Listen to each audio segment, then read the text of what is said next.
Mics are hot again. Just like that, man. We back again. Hey, just like that. LT, man, how have you been doing? Man, I'm great. Doing great, man. You know what I'm saying?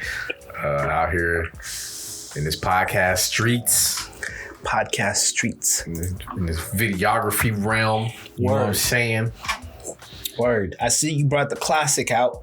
You know, you had to bring that, you know. Yeah, you know what I mean. Miami Heat, Shaquille O'Neal. Yeah, represent my Miami vibes, you know what I'm saying? Man, you gotta love, you know, the yams, man. The yams? Miami. That's what they call the yams? I love the yams. I love the yams.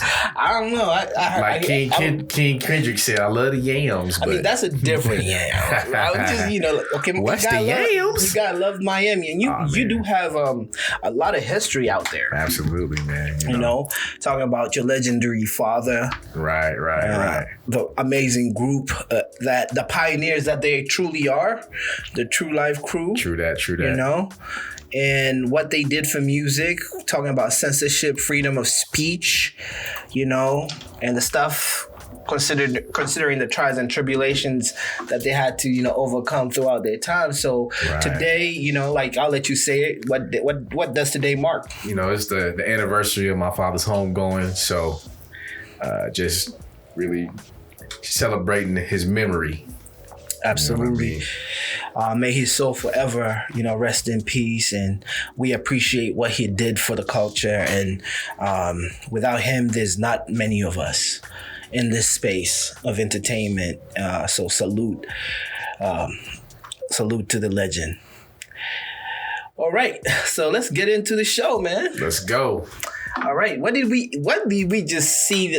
Okay, we had a blockbuster weekend when it comes to fight and UFC in particular, right? Right. And we will talk about the name of fight sports that it's a polarizing name, right? True. Tends to bring people, maybe for the right reasons or for the wrong reasons. I don't know.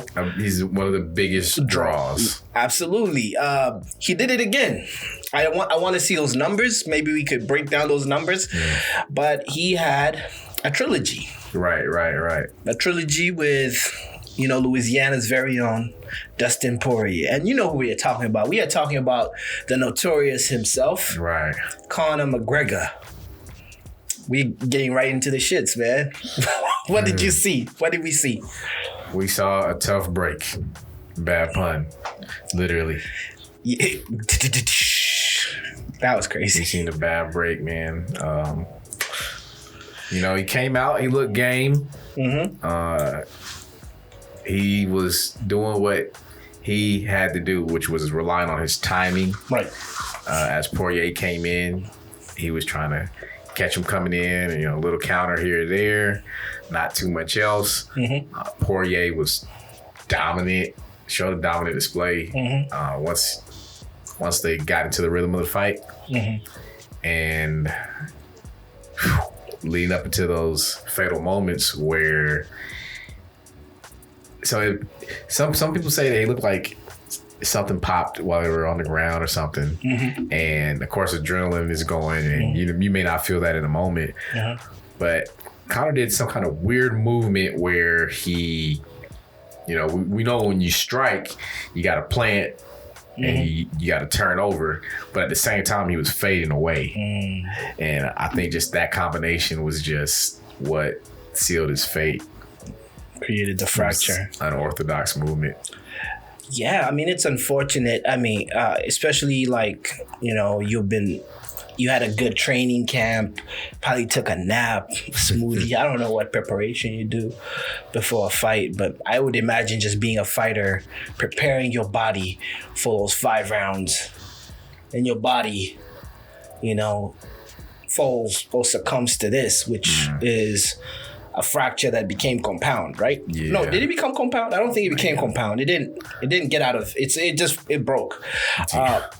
It broke clean too. Right. It was a clean. If I thought he broke his ankle, but it was not his ankle. It was just the bottom part of his. And I don't know. I'm not a biologist. I can't tell you the around real that part, shin area. That's what it looked like. Initially, looking at it, I thought prior to the doctor's stoppage, I thought it was going to be a war. Conor did what Conor does. He was aggressive. But when I realized Poirier just like sucked his soul when Conor had put him like in a guillotine and Poirier was so relaxed and just broke that and stayed pound like in a mount. I don't know, like a mount and just, I don't know if it was a mount exactly, but he was on top of Conor and he was letting bows and everything go. And I could see in Conor's eyes it's going to be a long night. Because there were things Conor was doing. I was like, okay, Conor is like, he's sticking and moving, he's hitting him. But and for him to even like be in that position on the ground was amazing to me. But that guillotine looked very convincing. Like, oh, he may pull this off. He may pull this off. But sometimes we forget that Dustin is a nice ground grappler type of guy. So that's his type of thing. Conor is not a ground guy. So you're fighting his fight. It's not gonna be good for you. So, I mean, was that the bait? Was it bait? Could have been. According to what I saw, I don't think it was gonna go past the second or third round. I'm not seeing us seeing all 5 rounds. I was seeing either somebody getting tapped out. He was going south.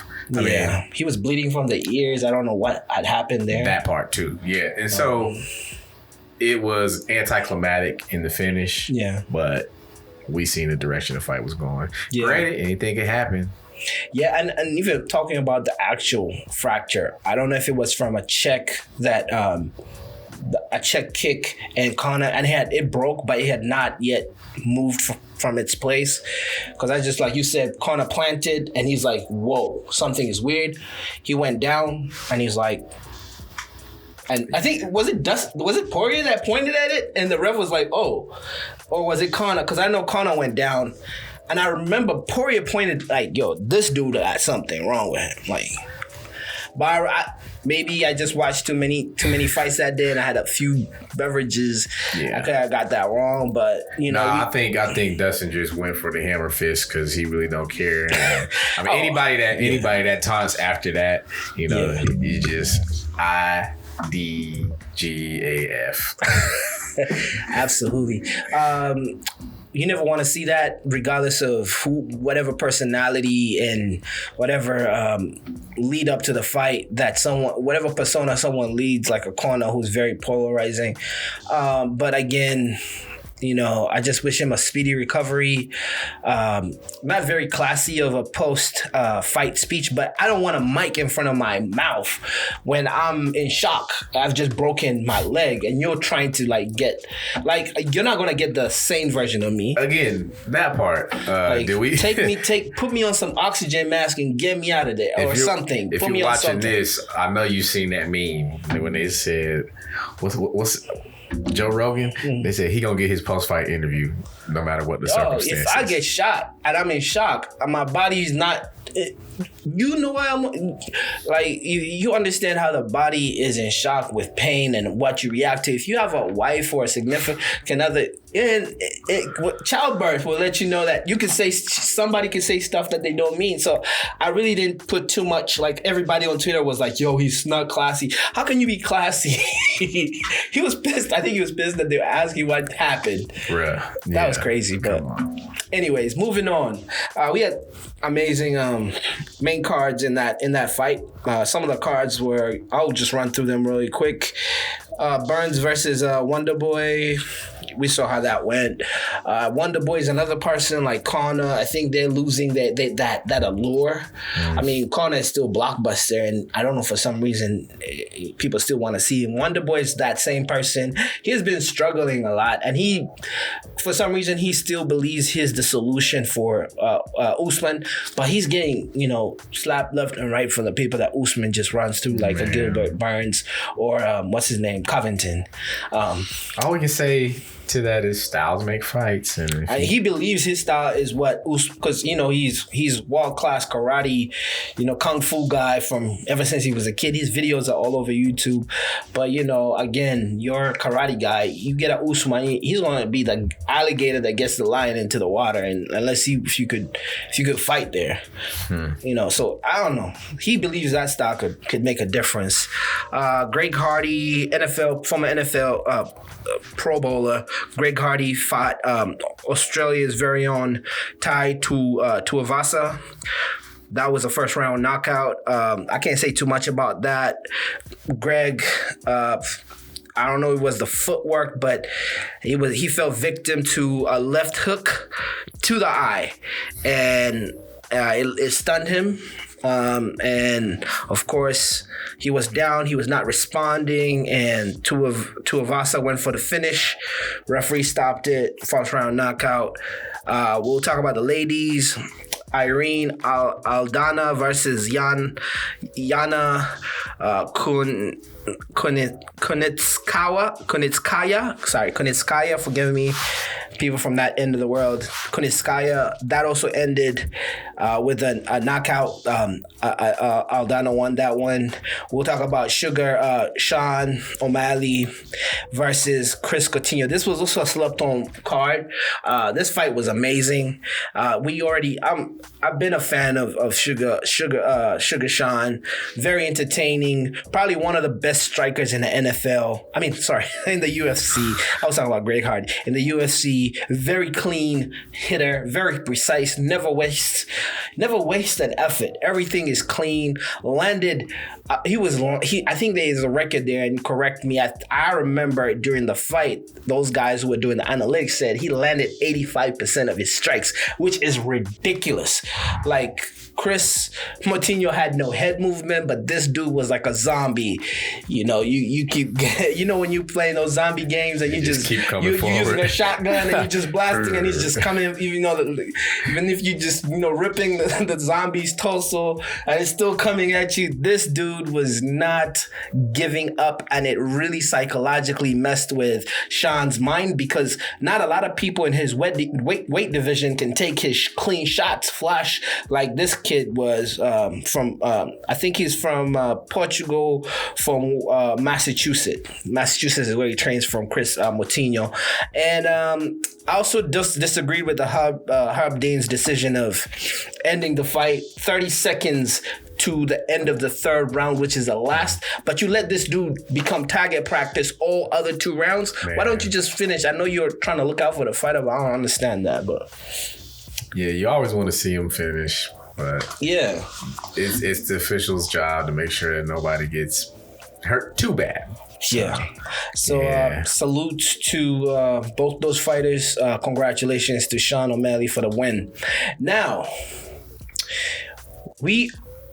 how do we do this? Now, we are going into not only next week's, but in the future fights coming up. So, LT.